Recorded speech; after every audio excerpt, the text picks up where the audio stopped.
sommaire des actualités, il conviendra tout d'abord de voir la réforme de retraite. Ensuite, la seconde actualité sera basée sur le 49.3. Enfin, il y aura une actualité qui sera un peu plus sportive puisqu'on va parler du capitanat de l'équipe de France par Kylian Mbappé. Et enfin, il conviendra donc de voir ce qui se passe au niveau des frites McDo. Un peu de saveur, ça fait plaisir. On commence tout d'abord par la première actualité sur la réforme de retraite. Comme vous le savez, on a fait une vidéo qui montrait la réforme de retraite. Je vous invite à la regarder ci-dessus. Mais qu'est-ce que c'est que réellement la réforme de retraite? La réforme de retraite, c'est une réforme menée par le gouvernement Macron qui vise à allonger le temps de travail de 60 ans à 64 ans. C'est une réforme que certains considèrent comme désastreuse puisque la durée de vie de certains va être impactée ou d'autres comme nécessaire pour sauver l'économie. Je pense que 65 ans c'est trop vieux, surtout pour les personnes qui ont un travail dur ou qui demandent de la force. Quand on a 65 ans, on n'a pas forcément cette force encore. Donc je pense que c'est utile de limiter. À 64 ? Ok, pardon, 64. Voilà, et puis je pense que c'est important que les jeunes ils fassent de la grève un peu et qu'ils manifestent parce que les adultes qui ont un travail, ils peuvent perdre leur salaire une journée s'ils manifestent. Donc les jeunes, ils perdent rien à part une journée de cours, donc c'est plus... On sait que le financement des retraites, il est pérenne et il n'y a aucune raison de faire 2 ans de plus. Voilà. Et qu'il n'y a pas d'égalité en fait, égalité, fraternité et l'autre je me souviens plus, mais voilà, il n'y a pas d'injustice. C'est pas... voilà. La seconde note d'actualité qui est intéressant de noter, c'est le 49.3. Comme vous le savez, depuis octobre dernier, alors octobre 2022, Elisabeth Borne a utilisé au moins 11 fois le 49.3. Alors qu'est-ce que c'est que réellement le 49.3? Le 49.3 est un acte gouvernemental garanti par la Constitution qui permet à un gouvernement d'engager sa responsabilité et de faire passer un texte. Le Parlement, alors, pour maintenir son opposition, doit émettre une motion de censure. Généralement, les différentes motions de censure qui ont été émises n'ont pour la plupart jamais fonctionné, notamment en mars dernier où il y a eu une coalition donnée par Lyot qui visait à faire passer le texte qui empêchait le gouvernement de mettre la réforme de retraite. Ça n'a pas marché.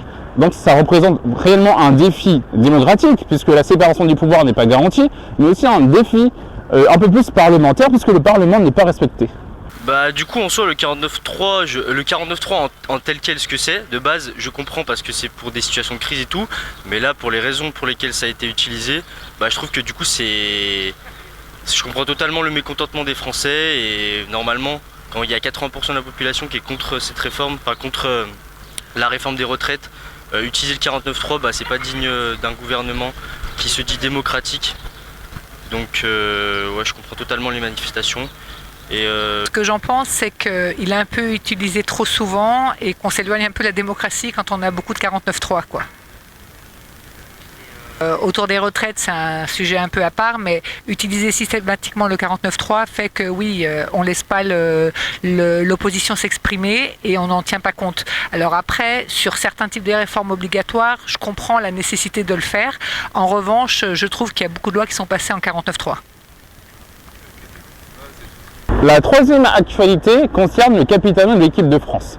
Comme vous le savez sans doute, après la défaite de la France face à l'Argentine en 2022, Hugo Lloris, le capitaine de l'équipe de France, a démissionné ou plutôt a quitté l'équipe de France. Ce qui a posé un grand trouble au niveau de l'équipe nationale où Kylian Mbappé, Antoine Griezmann et un certain Raphaël Varane étaient favoris. Sauf que Raphaël Varane a quitté lui aussi l'équipe de France, ce qui a fait qu'il restait que Antoine Griezmann et Kylian Mbappé. Le choix a été pour Kylian Mbappé. Ça a causé problème au niveau de l'équipe de France car Griezmann a ressenti quelques frustrations, mais ça s'est notamment réglé face aux 2 victoires de l'équipe de France. Il a une certaine popularité, une certaine notoriété qu'il a et ça peut aider à être capitaine et puis après oui il a aussi beaucoup d'expérience, il est très fort. Je pense qu'il a aussi pu prouver aussi ce qu'il pouvait faire. Voilà, c'est ça.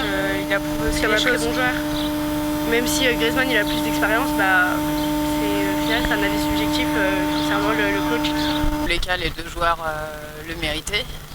Et que plus qu'à espérer qu'ils le fassent ensemble, comme ce que Kylian Mbappé a dit. Je pense que ça peut être bien, un duo.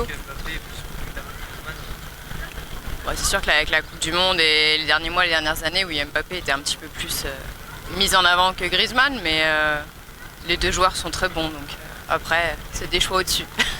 La quatrième actualité qui est importante de noter, c'est le changement, comme vous le savez, des frites McDo. En effet, depuis janvier dernier, les frites McDo ont changé de couleur, plutôt les potatoes McDo ont changé de couleur. Normalement, c'est pour une question liée à l'hygiène de McDo. McDo se veut être un peu plus inclusif, pour permettre à ce que les gens puissent consommer plus de fruits et légumes. Mais entre nous, un peu d'huile dans des légumes, ça ne rend pas plus sain. Donc c'est plutôt pour une question liée à une crise liée à la pomme de terre dans les différentes régions. Donc McDo a essayé de temporiser en mettant des fruits à consommer à la place des potatoes. Les frites aux légumes, et en fait ça a vraiment le goût de légumes, en fait c'est vraiment salé, vraiment. Par exemple, quand on mange une frite aux légumes marron, et bah ça avait le goût de carottes ou pommes de terre et tout, mais il faut vraiment aimer les légumes bien salés, etc., etc. Mais moi franchement je préfère rester sur les frites, ça me va très bien. Voilà. Mais sinon pour les personnes qui sont par exemple végétariennes ou des trucs comme ça, et bah c'est très bien. Il n'y a pas de débat à avoir, c'est voilà. potatoes. Ouais, c'est potatoes, voilà c'est potatoes. Je trouve ça pas du tout bon, genre vivement le retour des potatoes quoi. Ouais. Ah ouais. Je pense que c'est quand même bien pour que les gens mangent mieux. Non, je trouve pas ça mieux. En plus, j'ai vu que c'était plus calorique que les frites classiques, donc je vois pas l'intérêt en fait. Qu'ils retournent aux potatoes. Ah ouais, j'attends les potatoes avec impatience. Pas de soucis.